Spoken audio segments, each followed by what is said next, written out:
স্বাগতম রুবিস রিভিউতে। আজকে বলবো এমন এক প্রেম কাহিনী যেখানে ভালোবাসা রূপ নেয় প্রতিশোধে।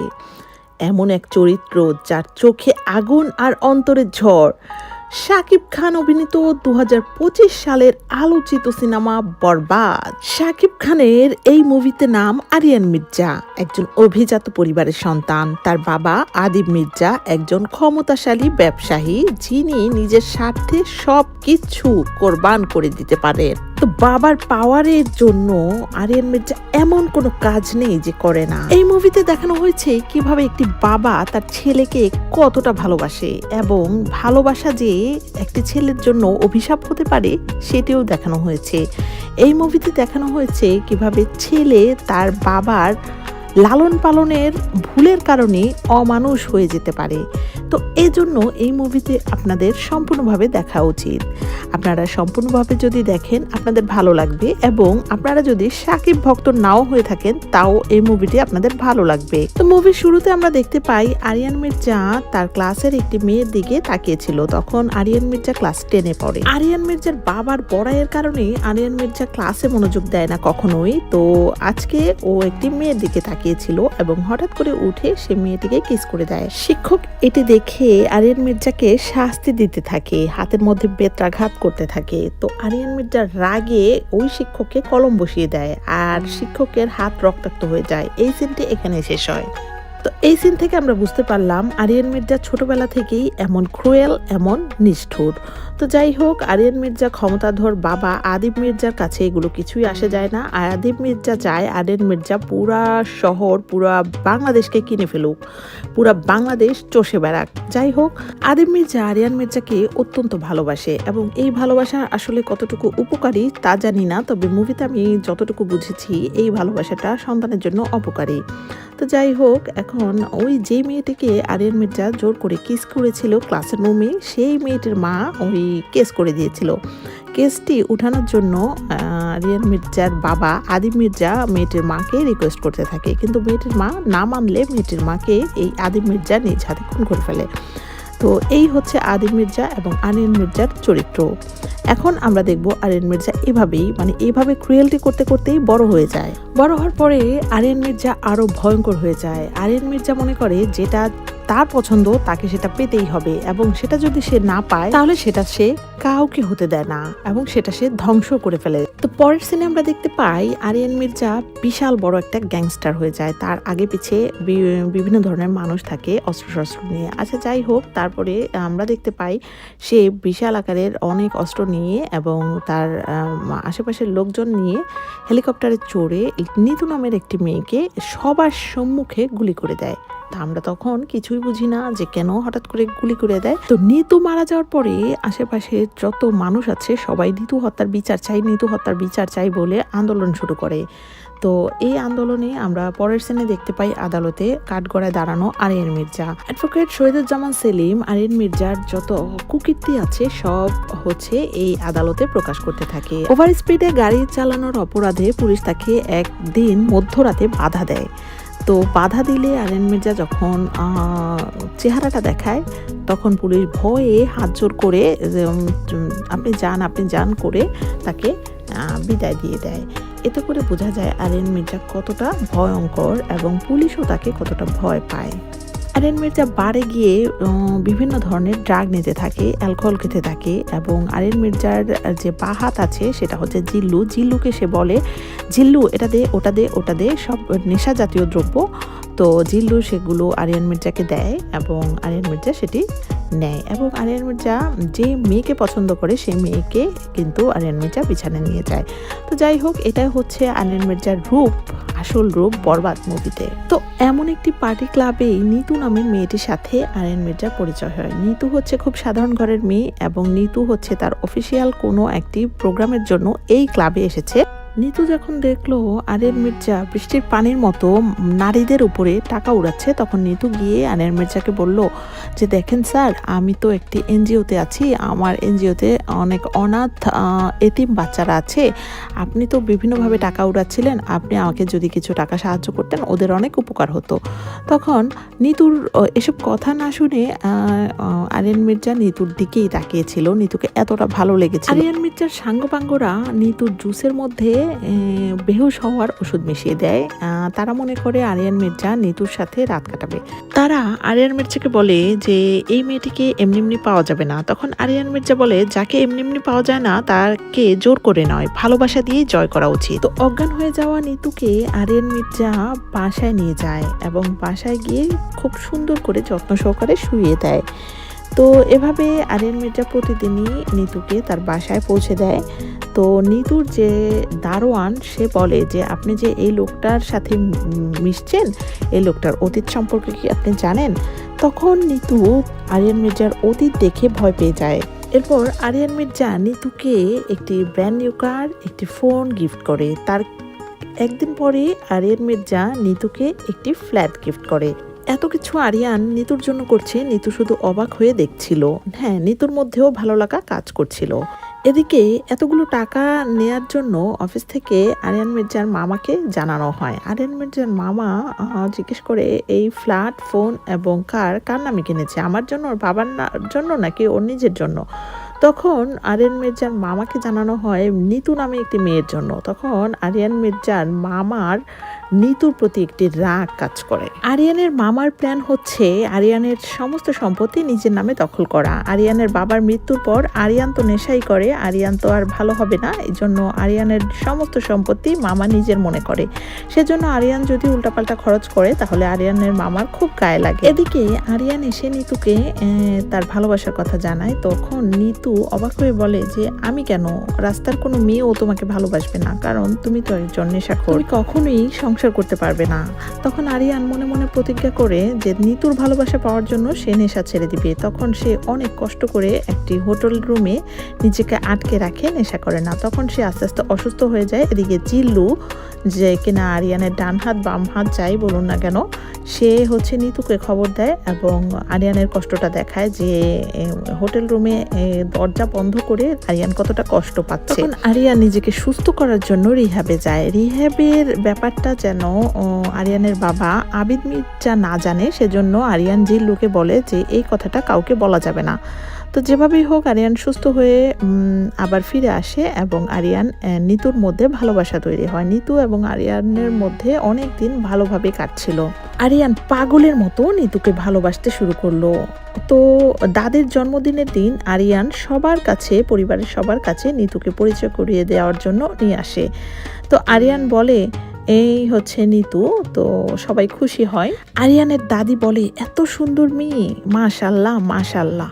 আরিয়ানের মামা তখন প্রিন্সের সাথে কথা বলছিল। এই প্রিন্স হচ্ছে আরিয়ানের বাবার বন্ধুর ছেলে। তখন আরিয়ান আর নিতু সেখানে আসে, মামার সাথে নিতুকে পরিচয় করে দেওয়া হয়। তখন প্রিন্স হ্যান্ডশেক করার জন্য নিতুর দিকে হাত বাড়ায়, কিন্তু নিতু হ্যান্ডশেক না করে সালাম দেয়। তখন প্রিন্স নিতুকে আনস্মার্ট, আনকালচার বলতে থাকে। আরিয়ানের তো মাথা গরম হয়ে যায়। তখন সে প্রিন্সকে বলে তুই যদি গেস্ট না হইতি তাহলে তোকে আমি এখনই মেরে ফেলতাম। তো এই বলে আরিয়ান যখন চলে যাচ্ছিল তখন প্রিন্স ডাক দিয়ে বলে আমি নাবেদ খানের ছেলে, আমি যদি মুইতা দিই তাহলে এমন 4-5টা মেয়ে ভেসে যাবে। এই কথা শুনে আরিয়ানের মাথা আরো গরম হয়ে যায়। তখন ওই দিন সন্ধ্যার দিকে আরিয়ান এই প্রিন্সকে অ্যাটাক করে এবং সবাইকে মেরে ফেলার পরে আরিয়ান প্রিন্সের মুখের মধ্যে শিশু করে দেয়। একদম এমনভাবে শিশু করে যে প্রিন্সের মাথা সম্পূর্ণ ভিজে একেবারে একাকার হয়ে যায়। যাই হোক, এই অপমান প্রিন্স সহ্য করতে পারে না। সে তার বাবাকে বলে আমাকে এত বড় অপমান আরিয়ান করেছে, তুমি আরিয়ানের প্রতিশোধ নাও। তো আরিয়ানের বাবা বলে যে না, এখনই কিছু করা যাবে না, আমরা ভেবে চিন্তে নেই যে কি করা যায়। তো প্রিন্স তার বাবার সাথে রেগে গিয়ে বলে, না ভাইয়াকে খবর দাও, আমার ভাইয়া এসে এই আরিয়ানের প্রতিশোধ নেবে। তো ভাইয়া হচ্ছে যিশু সেনগুপ্ত, ও সে হচ্ছে আরও বেশি খারাপ, আরও বেশি গ্যাংস্টার। সে অনেকগুলো পুলিশকে হত্যা করে তারপর দেশের বাইরে চলে যায়, পালিয়ে যায় আর কি। তো নাবেদ খান প্রিন্সকে ধৈর্য ধরে অপেক্ষা করতে বলে। এমন সময় আরিয়ানের মামা সেখানে আসে আর নাবেদ খানকে বলে এই সব কিছু ওই মেয়েটার জন্য হয়েছে। এক কাজ করেন, আমি ওই মেয়েটাকে শেষ করে দিচ্ছি, আপনি আদিব মির্জা আর আরিয়ান মির্জাকে মেরে ফেলার ব্যবস্থা করেন। পরের দৃশ্যে আমরা দেখি যে নিতু একটা শপিং মলে ঢুকছিল আর তখনই দূর থেকে তাকে শ্যুট করা হয়।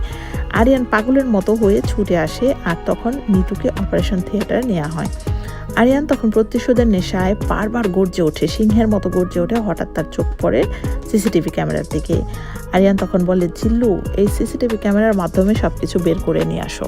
তো এর মধ্যে দেখানো হয় নিতুর অপারেশন সাকসেস হয় আর জিল্লু ওই দুইজন লোককে যারা কিনা নিতুকে শ্যুট করেছিল তাদেরকে আরিয়ানের সামনে নিয়ে আসে এবং আরিয়ান এমনভাবে এত বর্বরভাবে এদের দুজনকে হত্যা করে এবং তাদের মধ্যে একজনের মোবাইল ফোন নিয়ে সে হচ্ছে ওই লোকটাকে কল করে যার মাধ্যমে যার হুকুমে নিতুকে শ্যুট করার নির্দেশ দেওয়া হয় এবং ওই লোকটা আর কেউ না, আরিয়ানের মামা। আরিয়ান যখন দেখে যে এটি হচ্ছে তার নিজেরই মামা, তখন আরিয়ানের মাথা আরও গরম হয়ে যায় এবং আরিয়ান তখন সাথে সাথে তার মামাকেও হত্যা করে। এই মুভিতে হত্যা করার দৃশ্যগুলো এত সহজভাবে দেখানো হয়েছে যে মানুষের প্রাণ একটা পুঁটি মাছের প্রাণ।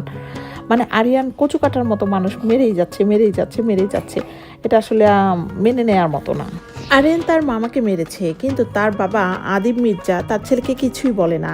এতে আরিয়ান তার বাবার উপর অত্যন্ত খুশি হয়। পরদিন আরিয়ান খুশি হয়ে নিতুকে নিয়ে আসে তার বাবার সাথে পরিচয় করানোর জন্য। বাড়িতে ধুমধাম আয়োজন। সুন্দরী মিতুকে দেখে সবাই খুব পছন্দ করেছে। আদিব মির্জা তখন সেখানে আসে আর নিতুকে হাই বলে। নিতু তখন আদিব মির্জার দিকে তাকিয়ে বলে ওঠে, সান অফ বিচ। গালি শুনে উপস্থিত সবাই চমকে যায়। নিতু সিগারেট খাওয়া শুরু করে। আরিয়ান মির্জা নিতুকে বোঝানোর চেষ্টা করে, উনি আমার বাবা। নিতু এসব কি বলছো? তখন নিতু সুন্দর করে বলে, উনি আমারও বাবা ছিল। এরপর দৃশ্যে ফ্ল্যাশব্যাকে যায়। আমরা দেখতে পাই ছোট্ট একটি পরিবার, মধুপুর গ্রামের গরিব এক বাবা, ওনার নাম হচ্ছে রমিজ মিয়া। সে তার দুই মেয়েকে নিয়ে খুব সাধারণভাবে দিন কাটায়। তো ওই গরিব লোকটির বড় মেয়ের নাম মিতু এবং ছোট মেয়ের নাম এই নিতু। অন্যদিকে ওই সময় চলছিল রাজনৈতিক জটিলতা। আরিয়ানের বাবা যে দল করত সেই দলের নেতাদের মধ্যে অস্থিরতা দেখা দেয়। সবাই মিলে সিদ্ধান্ত নেয় যে তৎকালীন প্রধানমন্ত্রীকে মেরে ফেলতে হবে। তো যেই সিদ্ধান্ত সেই কাজই তারা করেছে। তো প্রধানমন্ত্রী যেহেতু মারা গেছে, সারা দেশে হইচই পড়ে যায়। আরিয়ানের বাবা তখন মিডিয়াকে আশ্বাস দেয় খুব দ্রুতই আসামিদের গ্রেপ্তার করা হবে। এরপর তাদের দলের সবাই বসে একটা পরিকল্পনা করে মধুপুর গ্রামের কোনো একটা নিরীহ মানুষকে এনে তারা এই ঘটনার সাথে ফাঁসিয়ে দিবে। আর এই ঘটনার শিকার হয়ে যায় রমিজ মিয়া, মানে নিতু আর মিতুর বাবা। রমিজ মিয়াকে টেনে হিস্ট্রে পুলিশ গ্রেপ্তার করে নিয়ে যায়। রমিজ মিয়া নিজেও জানে না যে তার অপরাধটা কি। সে বারবার জিজ্ঞেস করছিল যে আমি কি করেছি, আমাকে কেন নিয়ে যাচ্ছেন আপনারা। নিতুর বোন আদিব মির্জার কাছে গিয়ে অনেক কান্নাকাটি করে। তখন আদিব মির্জার চোখ পড়ে নিতুর বড় বোনের উপরে। নিতুর বড় বোনকে সে বলে যে আমার সাথে এক রাত থাকলে আমি তোমার বাবাকে ছেড়ে দেব। নিরুপায় হয়ে নিতুর বড় বোন আদিব মির্জার এই কুপ্রস্তাবে রাজি হয়। তো পরদিন নিতু দেখে তার বড় বোন ফ্যানের সাথে ঝুলছে। তবে মৃত্যুর আগে নিতুর বড় বোন একটি চিঠি লিখে গেছে, যা পড়ে নিতু বুঝতে পেরেছে আদিব মির্জা তার বোনের সাথে কতটা খারাপ কাজ করেছে। ওদিকে আদালতের রায়ে তার বাবা দোষী সাব্যস্ত হয় আর তার বাবাকে ফাঁসির আদেশ দেয়া হয়। নিতু বলতে থাকে, তোমার বাবার জন্য সেদিন আমার পুরো পরিবারটা ধ্বংস হয়ে গেছে, এবার তোমার বাবা ধ্বংস হবে, কারণ আমি জানি তোমার বাবার উইক পয়েন্ট তুমি আর তোমার উইক পয়েন্ট আমি। আমি যদি তোমার জীবনে না থাকি তাহলে তোমার লাইফটা একেবারে ধ্বংস হয়ে যাবে, আর তোমার লাইফটা ধ্বংস হলে তোমার বাবার লাইফটা ধ্বংস হবে।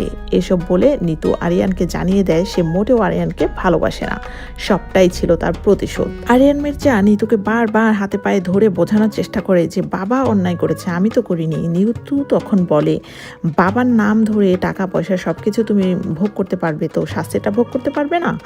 আরিয়ান তখন বলে, হ্যাঁ আমি শাস্তিও সহ্য করতে পারবো, তবে তোমাকে হারানোর শাস্তিটা সহ্য করতে পারবো না। নিতু তখন বলে, আমি এটাই তো চাই, তুমি ধ্বংস হয়ে যাও। সেদিন রাতে আরিয়ান তার বাবার হাত ধরে টেনে সোজা নিতুর বাসায় নিয়ে যায়। এরপর আরিয়ান তার বাবাকে সরি বলতে বলে। আদিব মির্জা তখন কি করবে কিছুই বুঝতে পারে না। তখন আরিয়ান একটা ধমক দিয়ে বসে।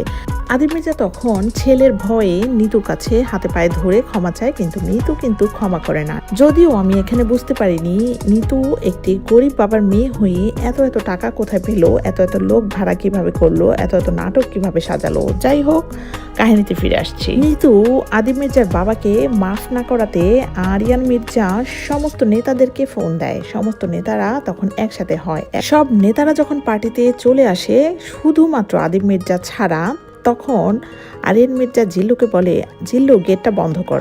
গেট বন্ধ করার পরে আরিয়ান মির্জা মেশিন গান দিয়ে সমস্ত ওই পার্টিতে থাকা সব মানুষকে একে একে করে মেশিন গান দিয়ে ফায়ার করে মেরে ফেলে। তো মন্ত্রীসহ 22 জনের মরদেহ পাওয়া যায়। ঘটনার সাথে জড়িত কোনো প্রত্যক্ষদর্শী পাওয়া যায়নি। ওদিকে নাবেদ খানের ছেলে প্রিন্স রাগে ভয়ঙ্কর হয়ে উঠেছে। তার বাবাকে মেরে ফেলায় প্রিন্স বিদেশে থাকা তার ভাই ফারহানকে ফোন করে খবর দেয়। ফারহান খুবই ভয়ঙ্কর, সে বিদেশেও মানুষ হত্যা করে। তো ফারহানকে দেখানো হচ্ছে যে ফারহান তার গার্লফ্রেন্ড এবং গার্লফ্রেন্ডের মা বাবা 3 জনকে হত্যা করে ফেলেছে। কারণ ফারহানের কুনজর পড়েছিল ফারহানের গার্লফ্রেন্ডের মায়ের উপরে। তো এটা প্রতিবাদ করাতে তাদের 3 জনকেই হত্যা করে ফেলেছে। এবং আমার যেটা প্রশ্ন, যে বিদেশে এতগুলো মানুষকে হত্যা করেছে, সিসিটিভি ক্যামেরা নেই, লোকজন কেউ দেখেনি, সেটা বাদই দিলাম, কিন্তু এয়ারপোর্ট ক্রস করে সে বাংলাদেশে এসে পড়লো কিভাবে? পাসপোর্ট তো ব্লক করে দেওয়ার কথা, এতগুলো মানুষ খুন করেছে এজন্য। যাই হোক, এটা মুভি, আমাদের মেনে নিতেই হবে। এদিকে আরিয়ান নিতুর বাসায় এসে বলে যে আমি সবাইকে শেষ করে দিয়েছি নিতু, তোমার পরিবারকে যারা শেষ করে দিয়েছে আমি সবাইকে একে একে শেষ করে দিয়েছি। নিতু তখন হাসতে হাসতে বলে, তুমি সবাইকে শেষ করে দিবা আর আমি তোমাকে ভালোবাসতে শুরু করব? কখনোই না, এটা কখনোই হবে না। তুমি কষ্ট পাও এটাই আমি চাই, আমি তোমাকে একটুও ভালোবাসি না। এত কিছুর পরেও আরিয়ান যখন নিতুর ভালোবাসা পাচ্ছে না, তখন আরিয়ান রাগে ক্ষোভে নিতুর কাছ থেকে ফিরে আসে এবং নিতুকে একটি গালি দিয়ে আসে। এর মধ্যে দেখা যায় ফারহান দেশে চলে আসে। ছোট ভাই প্রিন্সকে জড়িয়ে ধরে বলে, এই ঘটনার সাথে যারা জড়িত আমি তাদেরকে একজনকেও ছাড়বো না। এদিকে আরিয়ান আবারও তার খারাপ জগতে পা দেয়। জিল্লু বলে, এভাবে চললে তো আপনি মারা যাবেন। আর কার জন্য মারা যাবেন? যিনি আপনাকে ভালোই বাসে না। আরিয়ান তখন বলে, আমি যদি না বাঁচি তাহলে কাউকে বাঁচতে দেব না। আরিয়ান যখন গাড়ি নিয়ে বের হয়, ফারহানের লোকেরা আরিয়ানের গাড়িতে একটি ট্রাক দিয়ে সজোরে ধাক্কা দিয়ে দেয়। আরিয়ান তখন গাড়ির নিচে চাপা পড়ে যায় এবং আরিয়ানের অবস্থা খুবই খারাপ। এদিকে আরিয়ানকে হাসপাতালে নেওয়া হয়। ডাক্তার অপারেশন শেষে বলে যে সে সুস্থ হতে সময় লাগবে, তবে চেহারাটা একটু বদলে যেতে পারে। এদিকে ফারহানের লোকেরা নিতুকে খুঁজে পাচ্ছিল না। বেশ কয়েক মাস কেটে যায়। আরিয়ানের ব্যান্ডেজটা খোলা হয়। আরিয়ানের চেহারাটা অনেকটা বাঁকা হয়ে গিয়েছিল। এদিকে নিতু রাস্তা দিয়ে যাওয়ার সময় ফারহানের লোকেরা তাকে তুলে নিয়ে যায়। কথা ছিল নিতুকে ওপারে পাঠিয়ে দেওয়া হবে, মানে মেরে ফেলা হবে। কিন্তু ফারহান তো এক ধরনের নারী আসক্ত লোক। তো ফারহান নিতুকে দেখার পর চোখ সরাতে পারে না, তার বদনজর পড়ে নিতুর উপরে। সে নিতুকে বিয়ে করতে চায়। প্রিন্স তখন বলে, এই মেয়ের জন্য এত কিছু হলো, এই মেয়েকে তুমি বিয়ে করবে? তখন ফারহান বলে, এই মেয়ের জন্য সবকিছুই করা যায়, একটা কেন 1000টা মানুষ মারা যায়। তো ফারহান প্রিন্সকে বিয়ের ব্যবস্থা করতে বলে। এদিকে জিল্লু আরিয়ানকে খবর দেয় নিতু ভাবির আজকে বিয়ে হয়ে যাবে ফারহানের সাথে। আর এরপরে আরিয়ান দলবল নিয়ে বেরিয়ে পড়ে, যে দৃশ্যটা আমরা মুভির শুরুতে দেখেছিলাম। কাজী সাহেব যখন বিয়ে পড়াবে ঠিক তখনই আরিয়ান এসে সবাইকে মেরে ফেলে, একে একে করে সবাইকে মেরে ফেলে। যদিও একজন মানুষ এতগুলো মানুষকে কিভাবে মারছে এটাও আমার মাথায় আসে না, যেহেতু মুভি আমাদের মেনে নিতেই হবে। তো এর সবশেষে সে আরিয়ান ফারহানকেও মেরে দেয়, ফারহানকে আগুন দিয়ে জ্বালিয়ে দেয়। সে আগুনে সিগারেট ধরায়। সত্যি খুব ভয়ঙ্কর ছিল দৃশ্যটা। নিতু তখন দৌড়ে এসে আরিয়ানকে জড়িয়ে ধরে। যখন কেউ নেই, আশেপাশে কেউ নেই, শুধু নিতুই বেঁচে ছিল, তখন নিতু এসে আরিয়ানকে জড়িয়ে ধরে। আরিয়ান তখন নিতুকে শুট করে দেয়। আর তখন নিতু আরিয়ানের ওপর মুখ থুবড়ে পড়ে যায়। আরিয়ান তখন নিতুকে বলে, আমি কোনোদিন কোনো মেয়ের প্রেমে পড়িনি, কিন্তু তোর প্রেমে পড়েছিলাম, কিন্তু তুই আমাকে ধোঁকা দিলি। তুই আমার সংসার ছাড়া আরেকজনকে বিয়ে করতে যাচ্ছিলি। পরপর 2টি শুট খেয়ে নিতু মাটিতে লুটিয়ে পড়ে। আরিয়ান তখন বলে, শাহজাহান মমতাজকে কতখানি ভালোবাসতো তা আমি জানি না, কিন্তু আমি তোকে অনেক ভালোবাসতাম। আমার আল্লাহ জানে আমি তোকে কতখানি ভালোবাসি।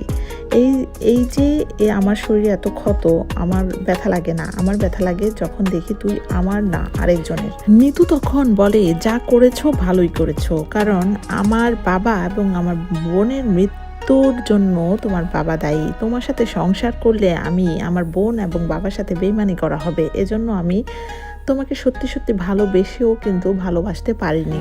নিতু বলে, প্রেমের অভিনয় করতে করতে আমি কখন যে তোমাকে ভালোবেসে ফেলেছি আমি নিজেও বলতে পারবো না। তো নিতু তার ভালোবাসার কথা আরিয়ানকে জানিয়ে শেষ নিঃশ্বাস ত্যাগ করে। এই ঘটনার পর আরিয়ান নিজেই থানায় গিয়ে ধরা দেয়। আদিব মির্জার পক্ষের উকিল আরিয়ানকে নির্দোষ প্রমাণ করার চেষ্টা করে, কিন্তু আরিয়ান নিজেই আদালতের সামনে বলে, আমি খুন করেছি, আমি নিতুকে খুন করেছি, আমাকে ফাঁসি দিয়ে দিন।